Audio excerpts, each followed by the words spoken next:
अस्सलाम वालेकुम नाजरीन, मैं हूं आशिक अली और आप देख रहे हैं स्पोर्ट्स खेल। नाजरीन, राजस्थान रॉयल्स मुसलसल चौथा मैच जो है वो जीत चुकी है और इस तरह वो पॉइंट्स टेबल के ऊपर नंबर 1 पर मौजूद है।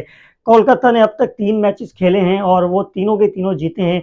कोलकाता और राजस्थान रॉयल्स का बड़ा ज़बरदस्त जो है वो इस सीज़न के अंदर मैचेस चल रहे हैं और आज के मैच में भी राजस्थान रॉयल्स ने टॉस जीतकर फील्डिंग का फैसला किया और ये फैसला उनके हक में दुरुस्त साबित हुआ।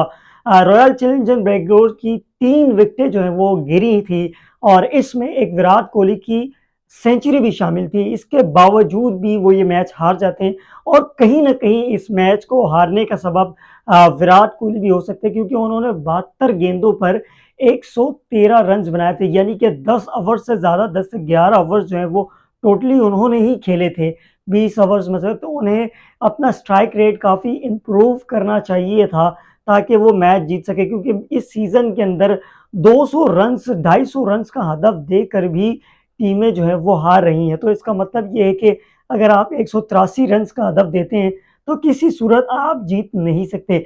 और आज के मैच में एक और दिलचस्प बात ये हुई, मुझे ये लग रहा था कि जिस तरह विराट कोहली ने आज के मैच में सेंचुरी मारी थी तो शायद मैन ऑफ द मैच जो है वो नहीं मिलेगा, लेकिन नतीजा बिल्कुल बरक्स निकला।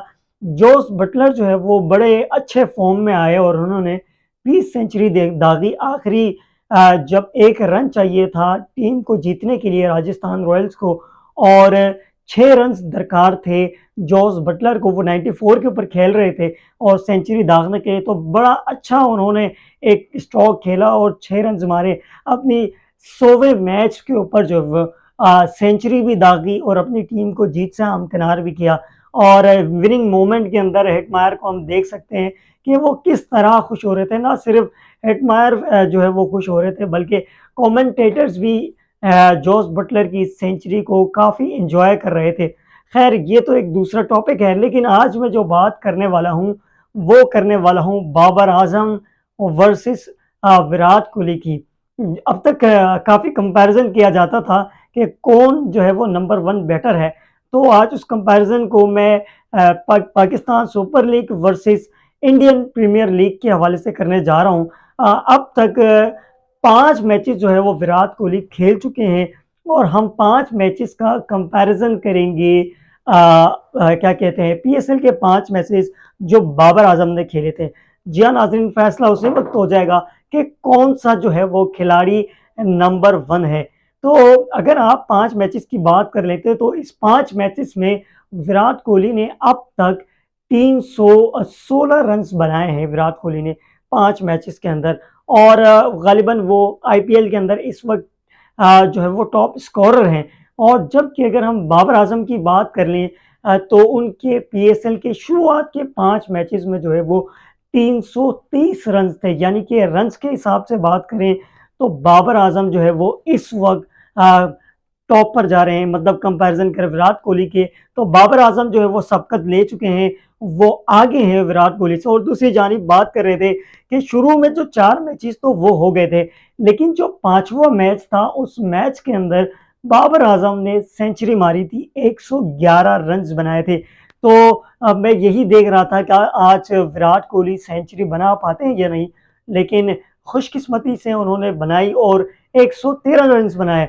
बाबर आजम ने 111 रन बनाए थे, विराट कोहली ने 113 रन बनाए। लेकिन विराट कोहली ने जो 113 रन बनाए हैं वो 72 गेंद्स को खेलकर बनाए हैं, जबकि बाबर आजम ने सिर्फ और सिर्फ 62 गेंद्स के ऊपर जो है वो बॉलों के ऊपर उन्होंने अपना 111 रन बनाए थे। और बाबर आजम ने 172 रन के स्ट्राइक रेट से ये रन बनाए थे, जबकि विराट कोहली ने आज 156 के स्ट्राइक रेट से ये रन बनाए और इसके बावजूद भी रॉयल चैलेंजर्स बेंगलुरु जो है वो जीत नहीं सकी। तो ओवरऑल अगर आप बात करें, जो लोग तनकीद करते हैं बाबर आजम के ऊपर कि जी इनका स्ट्राइक रेट अच्छा नहीं होता, जो उनकी टेक्निक को लेकर परेशान रहते हैं और विराट कोहली को जो है वो बड़े मैच का बड़ा प्लेयर कहते हैं, तो उनके लिए ये 5 मैचेस काफ़ी होंगे कंपैरिजन के लिए कि कौन सा खिलाड़ी क्या कर रहा है।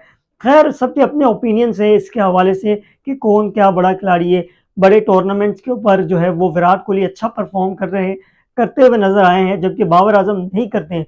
लोग कहते हैं कि जी विराट कोहली के साथ जो भी खेलता है वो जो है वो अच्छा परफॉर्म करता है उनको देखकर, और उनकी मौजूदगी अपोनेंट के लिए, जो उनके साथ नॉन स्ट्राइकर जो बंदा होता है या जो उनके साथ खेल रहा होता है, उसके लिए खासा जो है वो अच्छा बेनिफिट देता है, वो खुलकर खेलता है।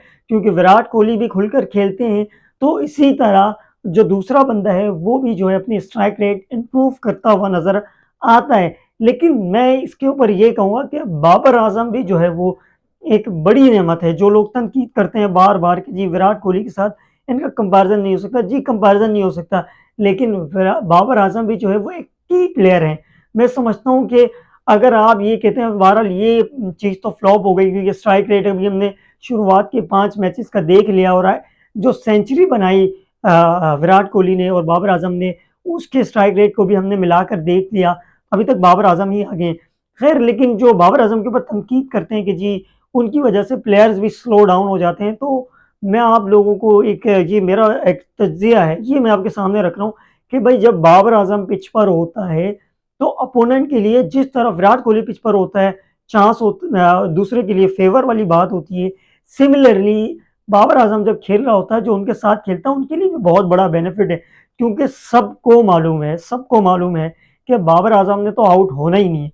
तो आप अपने एंड से जो है वो अच्छा स्कोर कर सकते हो, आप अपने एंड से जो है वो खुल कर खेल सकते हो, क्योंकि सबको मालूम है कि बाबर आजम कभी किसी सूरत अपनी विकेट नहीं गिराएगा, वो अपने 50 से 60 रन जो है वो बना कर ही जाएगा। तो उसका ये मतलब है कि भाई जो उसके साथ दूसरा बंदा खेल रहा है उसको इस बात की टेंशन नहीं लेनी कि आगे विकेट गिरेगी और मुझे रोक कर खेलना है, क्योंकि बाबर आजम ये टेंशन उनके पास ज़्यादा रहती है कि भाई मुझे विकेट बचानी है, क्योंकि उनके साथ वाला हर खिलाड़ी जो है वो हर एक गेंद बाद जो है वो टिक नहीं पाता और आउट होता हुआ चला जाता है।